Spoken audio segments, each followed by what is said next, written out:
இயேசு கிறிஸ்துவின் நாமத்தினால் உங்களுக்கு என் அன்பின் நல்வாழ்த்துக்கள். அதனால் இந்த வேளையில் ஏசாயா 60:3 உன் வெளிச்சத்தினிடத்துக்கு ஜாதிகளும் உதிக்கிற உன் ஒளியினிடத்துக்கு ராஜாக்களும் நடந்து வருவார்கள். அல்லேலூயா. ஆண்டவராகிய இயேசு கிறிஸ்து நமக்கு ஒளியாக இருக்கிறார். நம்ம அவருடைய பிரகாசத்தை நம்ம வெளிச்சமாக இருக்கிறோம்.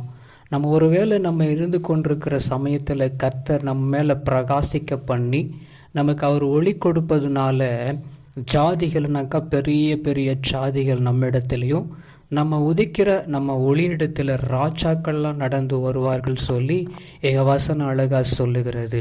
நம்முடைய வாழ்க்கையில் கூட நிறைய நம்மளை அலட்சியப்படுத்தி கேவலப்படுத்தி நம்மளை ஒரு மாதிரியாக பார்த்தாலும் கர்த்தர் நம்மோடு கூட இருக்கிறார். அவருடைய வெளிச்சம் அவருடைய ஒளி நம்ம மேலே வீசுகிறபடியினால் நம்ம வெளிச்சத்தின் பிள்ளைகளாக இருக்கிறோம்.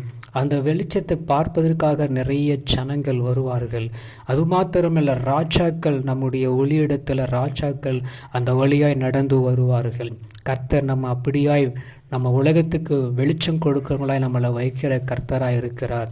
அதனால் நம்ம அப்படியாய் நம்ம சோர்ந்து போய் கொண்டிருக்க தேவையில்லை, கவலைப்பட்டிருக்க தேவையில்லை. கர்த்தர் நம்மளை வெளிச்சம் கொடுக்கிறவர்களாய் வைக்குவார். ராஜாக்களும் பிரபுகளும் நம்மிடத்தில் வருவார்கள். அநேக ஜாதிகள் நம் மண்டையில் வருவார்கள்.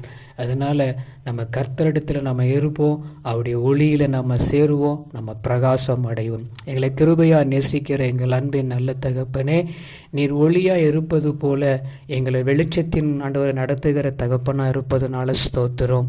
அப்படியே ஆண்டவரை நாங்கள் வெளிச்சத்தில் இருக்கப்படும் பொழுது ராஜாக்களையும் ஆசாரியர்களையும் பிரபுகளையும் கொண்டு வந்து எங்கள் அண்டையில் நடத்துவதனாலும் உமக்கு நன்றி, உமக்கு ஸ்தோத்தரிக்கிறோம். தகப்பனே, உமக்கு நன்றி, உமக்கு ஸ்தோத்திரம். அப்படியே இந்த வாக்குத்தத்தங்கள் எங்கள் வாழ்க்கையில் நிறைவேறட்டும். இயேசுவின் நாமத்தில் ஆமென்.